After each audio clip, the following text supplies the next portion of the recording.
ചൂടിൽ ഏറ്റവും അധികം പുതിയ വെല്ലുവിളി ഉയർത്തുന്നത് അൾട്രാ വയലറ്റ് കിരണങ്ങളുടെ സാന്നിധ്യമാണ്. അത് സംസ്ഥാനത്ത് ഏറ്റവും അധികം ബാധിക്കുന്ന ഒരു ഇടം മൂന്നാറാണ്. കാരണം മൂന്നാറിലെത്തുന്ന സഞ്ചാരികൾ കൂടുതൽ ജാഗരൂകമാവേണ്ടതുണ്ട് എന്ന ഓർമ്മപ്പെടുത്തൽ കൂടിയാണ് ഈ വാർത്ത. കാണാം.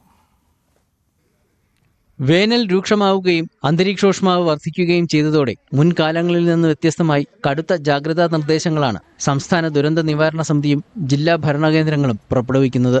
പാലക്കാട്, മലപ്പുറം, ഇടുക്കി ജില്ലകളിലാണ് ഏറ്റവും മാരകമായ അൾട്രാ വയലറ്റ് രശ്മികളുടെ സാന്നിധ്യം. ഇടുക്കിയിൽ വിനോദസഞ്ചാരികൾ ഉൾപ്പെടെ എത്തുന്ന മൂന്നാറാണ് ഈ പ്രതിഭാസത്തിന് ഇരയാകുന്ന പ്രദേശം. കാലാവസ്ഥ ഏറ്റവും അനുകൂലമായ ജില്ലകളിൽ ഒന്നായ ഇടുക്കിയിൽ പോലും ഇത്തരത്തിലുള്ള പ്രകൃതിയുടെ മാറ്റം കടുത്ത ആശങ്കയോടെയാണ് ശാസ്ത്ര ഗവേഷണ മേഖലയിലുള്ളവരും വീക്ഷിക്കുന്നത്.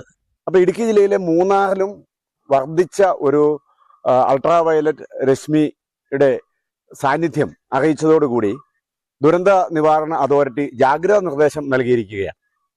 അപ്പോൾ നമ്മളെ സംബന്ധിച്ചിടത്തോളം വളരെ പ്രാധാന്യത്തോടു കൂടി സംസ്ഥാന ഗവൺമെന്റിന്റെയും അതുപോലെ തന്നെ നമ്മുടെ അതോറിറ്റിയുടെയും ഒക്കെ നിർദ്ദേശങ്ങൾ അത് വളരെ ശ്രദ്ധയോടെ കേൾക്കുകയും പാലിക്കുകയും ചെയ്യേണ്ടതായിട്ടുണ്ട്.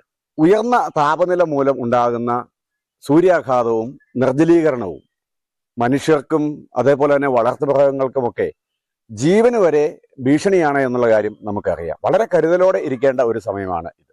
ഇടുക്കിയുടെ മലയോര മേഖലകളിൽ പലയിടങ്ങളിലും വേനൽ മഴ ലഭിച്ചെങ്കിലും ചൂടിന് കാര്യമായ ശമനമുണ്ടായിട്ടില്ല. അതിനാൽ തന്നെ സൂര്യാഘാതം പോലുള്ള പ്രതിഭാസങ്ങൾക്ക് സാധ്യത ഏറെയാണെന്നും വിദഗ്ധർ ചൂണ്ടിക്കാട്ടുന്നു. ഒരു മനുഷ്യന് പെട്ടെന്ന് തന്നെ ഒരു വലിയ ദേഹാസ്വാസ്ഥ്യം, കഠിനമായ തലവേദന, വിറയല്, ഓക്കാനവും ഛർദിയും, ചിലപ്പോൾ ബോധക്ഷയം വരെ ഉണ്ടാകുന്ന സാഹചര്യത്തിലേക്ക് പോകുന്നതായിട്ട് കാണാൻ കഴിയും. ഇങ്ങനെ എന്തെങ്കിലും ഒരു സാഹചര്യം ഉണ്ടായാൽ വളരെ അടിയന്തരമായി അദ്ദേഹത്തെ അല്ലെങ്കിൽ നമുക്ക് സ്വയം ഉണ്ടാവുകയാണെങ്കിൽ പോലും തണുത്ത സ്ഥലത്ത് കിടത്താനും കാലുകൾ ഉയർത്തി വെക്കാനും അതുപോലെ തന്നെ ധാരാളം ശുദ്ധജലം കുടിക്കാനും കഴിയുമെങ്കിൽ ശുദ്ധജലം തണുത്ത വെള്ളം ദേഹത്ത് സ്പ്രേ ചെയ്യാനും ശ്രദ്ധിക്കുക എന്നുള്ളതാണ്. 2018 ശേഷമുള്ള കാലാവസ്ഥാ വ്യതിയാനം നിരവധി മാറ്റങ്ങൾക്ക് ഇടയാക്കിയിട്ടുണ്ട്.